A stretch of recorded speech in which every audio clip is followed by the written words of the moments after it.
Hi guys, welcome to this week's video. Today I thought I would reflect on 2018. The year is ending, so I feel like now is a perfect opportunity to go through the year, talk about my highs, talk about my lows, and just talk about what I want to happen in 2019, but I'll do that at the end of the video. So the main portion will be about 2018. So 2018 for me was a huge year. As you may have noticed from my vlogs and from my videos, I moved to my own place this year. I'm 27, and when I was 26, literally in May, before I was 27, that's why I said that, I moved to my own place. It was huge. So I actually started the process of moving to my own flat.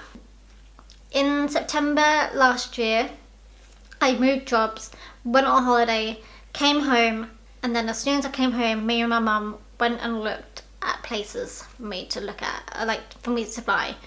And I think we found this place in November. I think we looked at the first place in October and found this in November. Then 2 days afterwards in November, I then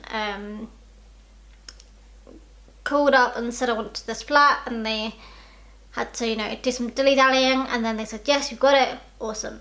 Then the long process of me having said, yes, I want this place, and then me actually getting the keys took until the end of March. And so the beginning of the year was very stressful for me, and the fact that I had a lot of paperwork to go through. I had to be up to date with solicitors and the people who lived here before me, and then there were issues with the fact that they might not be able to go through with it because their place wasn't ready yet. There was a lot that was happening, and it was a struggle, not gonna lie. It was very stressful, and I had to do a lot of calling up and communicating, which I hate, and it's like my least favourite thing to do. So the two weeks between completing and then getting the keys, I remember it being like the most stressful couple of weeks, because they didn't know whether they were going to be able to go through with it, and then they were having to try and find somewhere to stay. It was stressful. And then, probably the lowest point in my life of this year, should I say, the week I got the keys to my flat was the week I broke my wrist. So I decided, I think in February, that I wanted to take up ice skating lessons. And on the 4th week of ice skating lessons, I fell over and broke my wrist. And then in the same lesson, I fell over. I remember falling over, and it bloody hurt, and it made me really dizzy. And like in films where it just goes all out of focus and you can just hear the ringing in the ears, that is what it sounded like to me. I couldn't focus. So I was in the middle of the ice rink too, so there was no way for me to get over to the edge without having to stand up and skate to the edge. So I stood up and was like, yeah, it's fine. It's probably just, damage from just, falling over. It'll be fine in a couple of seconds. It was not fine. I then fell over again on the same wrist, and I realised then that actually, you know what? The first fall was probably worse than I thought it was, and there's definitely something wrong with my wrist because I couldn't move my wrist. It was stuck in this position, and I got off the ice rink. There was no first aid. There was no one coming at all, which was disgustingly bad. I feel like I should probably have sued them for not helping me out or anything. The instructor didn't realise anything was wrong with me. He just thought, are you okay? Yeah, you can sit out, blah, blah, blah, whatever. And then I got into my car, and I remember my car's an automatic, so it's not the hugest of issues, but because in England, we drive our steering wheels on the right hand side of the car, so my left arm has to, you know, be the one to get up the handbrake and do the gears and things to put it into drive. I tried, and I remember the pain that shot up from my wrist all the way up here was mind-breaking, mind-blowing. It really, really hurt. So I got home, and then I remember very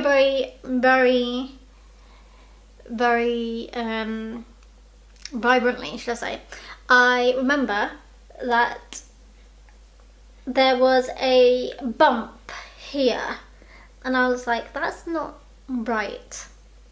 There should not be a bump there.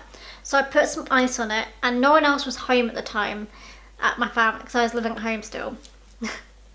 This was happening on the Monday. I'm just telling you guys, this happened on the Monday. So I had this all happen. Went into the A&E next morning, on Tuesday morning, and they basically told me on the news, yeah, you've fractured your wrist, you've broken a bone right there. You're gonna have to be in a splint for 6 weeks. You can't drive, you can't do anything, blah blah blah. And then the issue was, I got the keys on the Friday. Great. No, Thursday, I think. Thursday or the Friday, the same week.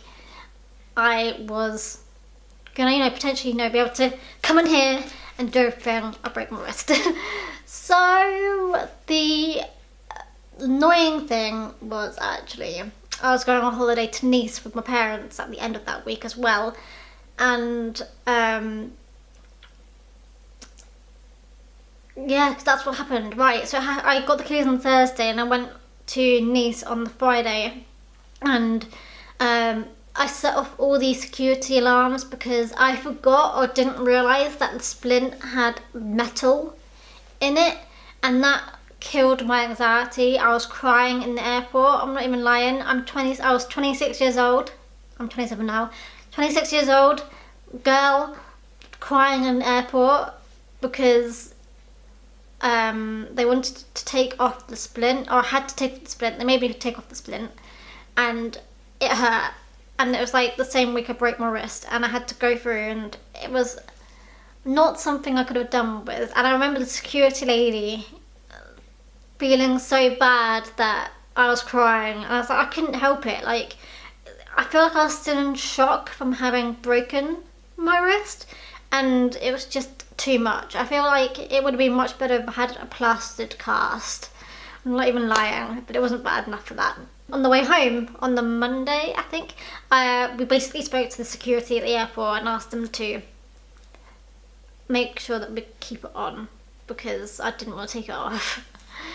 That is why I didn't actually move into my flat until May, but also because we were like redoing the entire flat as well, like the paint, the floor, everything. I didn't have any what are these called? Furniture. I didn't have anything, so I had to wait anyway, because I had to wait for my sofa and my bed and everything to arrive, because I couldn't do it on my own. So that's been like the biggest process. And so it's weird for me to think about that, actually, that I've been here since May. So that's May, June, July, August, September, October, November, December. That's 8 months. And the thought that I'm living by myself, and that I can afford living in a 2-bed flat and having my own place, I never thought it was possible. I never thought I would be able to afford it, be able to like live on my own. I just never really assumed it would be a thing. I thought I'd be one of those people who lives with their parents until they're like old. You know what I mean? I just never really thought I would move out of my parents' house. Funnily enough, this is the same year that both my brothers have moved to their own places too. Yeah, it's pretty cool. I mean, not many people my age on their own can afford a mortgage of the price I got mine at. So it's pretty cool, and I'm loving it. I really, really, really, really love living by myself. It's so like quiet, and I like that I can do stuff by myself. I can watch what I want, I can do what I want, I can be as lazy as I want, I can film these videos wherever I want in my flat.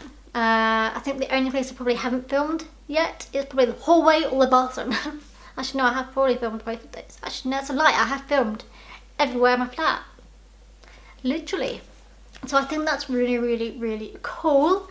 That's probably been the biggest change of 2018. Like, nothing can compete with me having moved to my own flat and having it exactly how I like it, which is so cool. I've been dreaming of this for years. I've been looking at flats or looking at places to live since I left uni, which was in 2014, 15. So it's taken me like 4 years to get to this position, and I love it. It's really cool. And I mean, sometimes I do wish I was with someone or that someone lived with me, but I'm fine. Like, it's not like I'm sad. Like, I just have those days where everyone probably has those days where you wish you were with someone and you could enjoy this space with someone or this time with someone.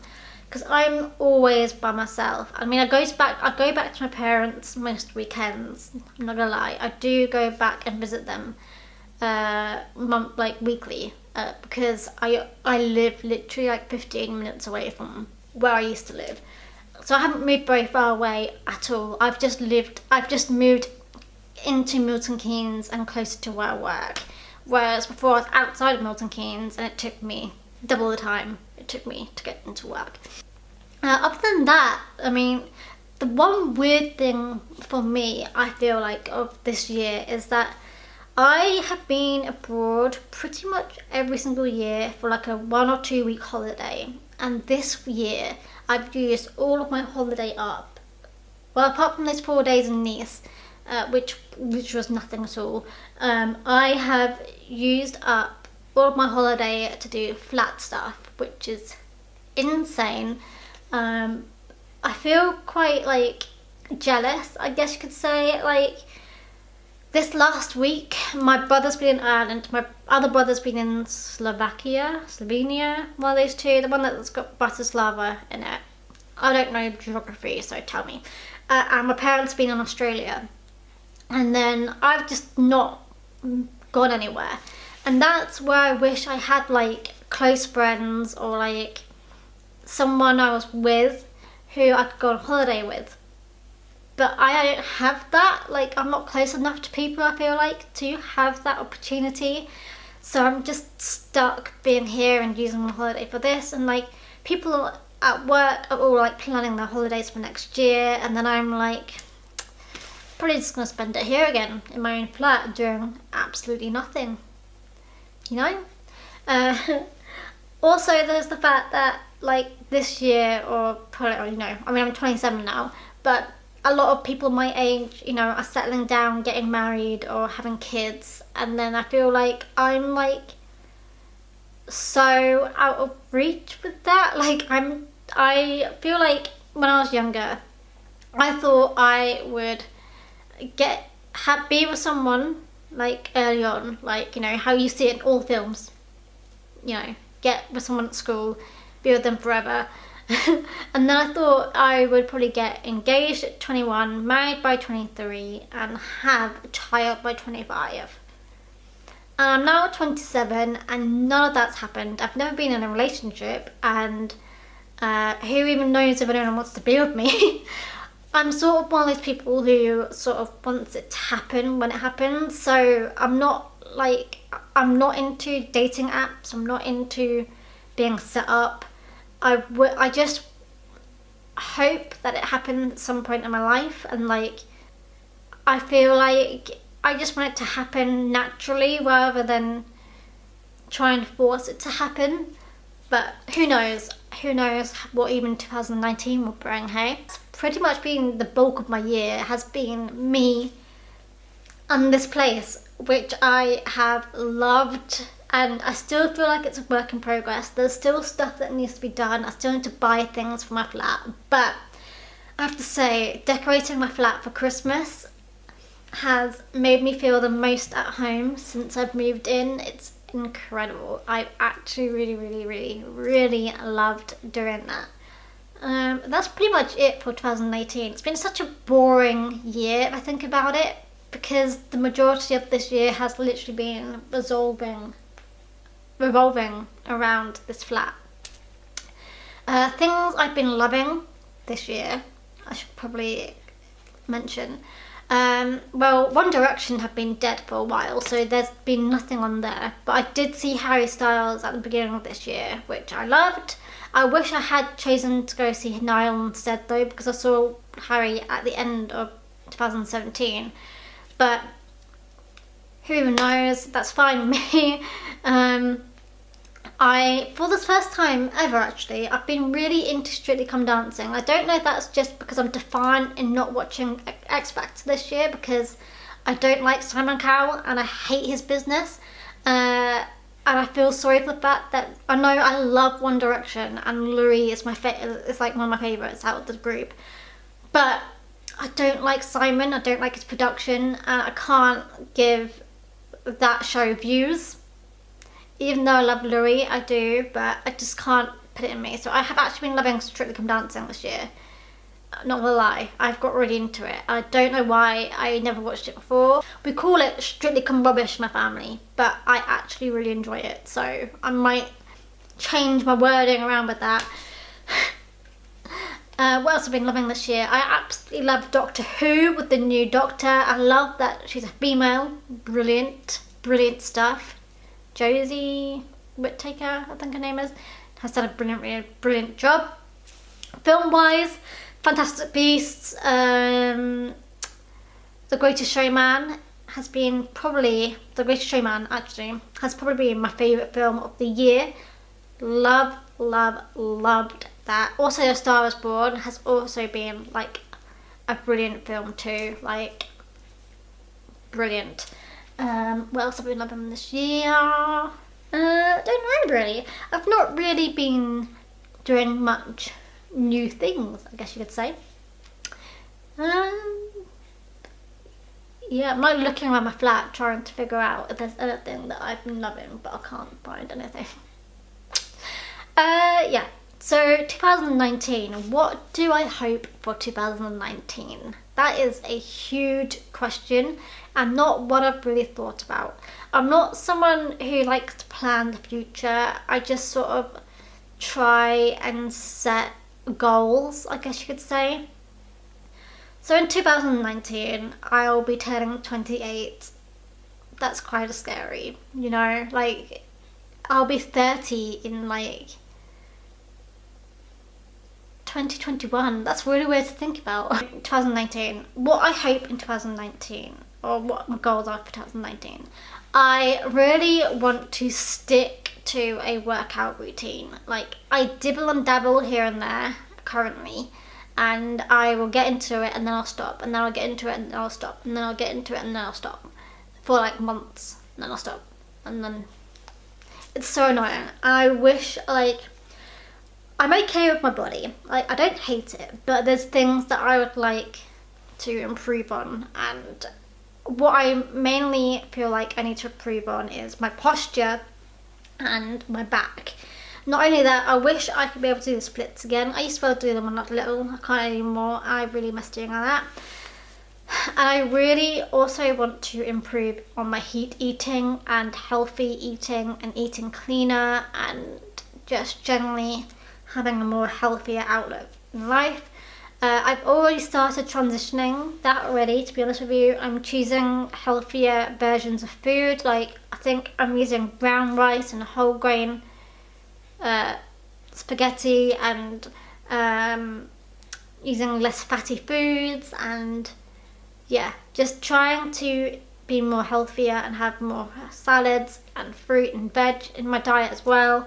Drink a lot more water. I already started doing that this year, but that's that. I've also cut out alcohol completely this year. I can't actually legitimately remember when I last had alcohol. I haven't even got any in my flat. I don't use it for cooking at all. I know that brandy and sherry are brilliant sometimes to put into like stir fries or like carbonara and things, but I don't have any. So I've been living without alcohol for so long now, it's quite epic. Not gonna lie, I kind of like it, and I have no regrets. I always hated how being drunk or tipsy, I've never actually been 100% drunk, I hate how tipsy it made me feel, like, because I'm so small, I feel like I'm a lightweight, and so it just would go through me. I hated how it felt, hated how dizzy it made me, and so I made the decision, I think, transitioning from last year, I think 2017, 2018, that I would stop drinking alcohol. So I originally started not having wine every single evening, and then only having at weekends when I was still living at home, and then I cut that out as well. So now I generally just drink water, orange juice or tea in my diet. Sometimes I'll have hot chocolate and sometimes I'll have coffee, but the others are the more general sort of vibe I go for. So yeah, that's pretty much it. Let me know down below what your goals are, or what you're hoping 2019 will bring for you. I mean, I would say 2019 I wish would be the year that I meet someone and, you know, start a new chapter in my life, but it's not something that I can tell, or not something I can plan. I just really want it to happen naturally, and I feel like it will happen when it happens, and like it'll be like fate, you know? That's the sort of thing I believe in. Whether it happens or not, I don't know. Maybe I'll just be single for my entire life, and I'm okay with that. So yeah, I am excited for 2019. I don't really have any goals for it, I guess. I feel like my Siri just went off. I don't really have any goals for the year. I'm just gonna see how it goes, really, and just, you know, work out more, eat more healthily, and have a more like clean set life. I don't know what I was trying to say there. So I feel like this video is going to be the last of the year. I'm basically, so this is I'm uploading this on the 23rd, and I'm going to have next week off because it's basically the Christmas to New Year's week. I don't think I'll be here very much, so unless I manage to create a new video, or if I have the time to come back here and edit a video, I will upload something on the 30th. If not, you'll see me, guys, in 2019, which is kind of crazy to think about. You'll be seeing me next year. That's insane. Right, I am now going to go because I have been waffling on for quite a while. Yeah, let me know down below what your goals are for 2019, or if you have any goals, or if you set any like resolutions. I don't really do resolutions because I never stick to them, so I try and stick goals instead. So yeah, that's it. I'm now gonna go because I'm actually quite hungry, so I'm gonna make myself some lunch, and I'll see you guys soon. Bye.